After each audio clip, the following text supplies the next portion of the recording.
Hello दोस्त, जोहार। आज आप सभी के बीच मैं एक टॉपिक लेकर आया हूँ जिसका नाम है लिंग। लिंग का अर्थ होता है निशान अथवा चिन्ह।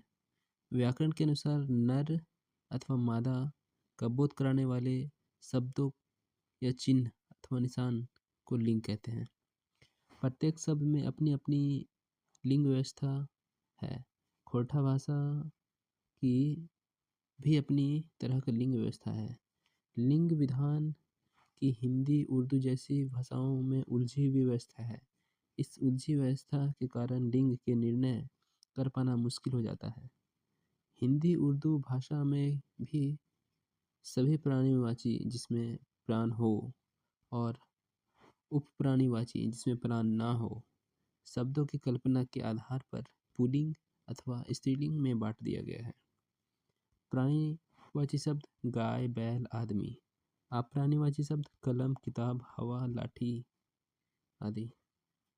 इस उलझन के प्रकट करते हुए डॉक्टर बी.एन. ओहदार ने बखेड़ा में बखेड़ा लिंग बखेड़ा शीर्षक एक निबंध 1990 में खोटा निबंध पुस्तक में प्रकाशित किया है।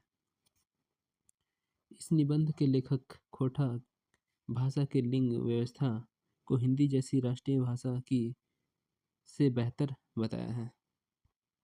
आगे पढ़ते हैं हम लोग। देखिए, ध्यान से पढ़ सुनते जाइएगा। आप लोग वैसे भी सुनना है।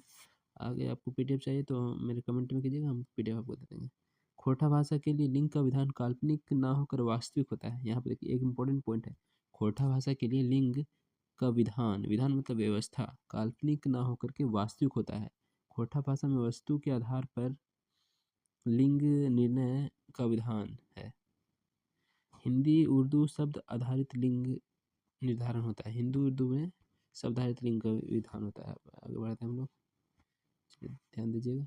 यहाँ शब्दों का रूप बदलने से एक शब्द ही अलग अलग लिंग हो जाते हैं। एक ही शब्द अलग अलग लिंग हो जाते हैं। जैसे हवा स्त्रीलिंग है, लेकिन उसका पर्यायवाची शब्द पवन, मरुत, वायु, समीर पुल्लिंग है। यहाँ बताया गया है कि एक ही शब्द का अलग लिंग मतलब शब्द का रूप बदलने से एक ही शब्द का अलग अलग लिंग में हो जाता है। जैसे यहाँ पे हवा स्त्रीलिंग है, लेकिन इसका पर्यायवाची शब्द पवन, मरुत, वायु, समीर पुल्लिंग आदि आदि पुल्लिंग में आ जाते हैं। Doctor BN. ओहदार इस प्रकार के लिंग व्यवस्था को देखते हुए अपने निबंध के माध्यम से व्याकरण विदियों से प्रश्न करते हैं कि क्या नाम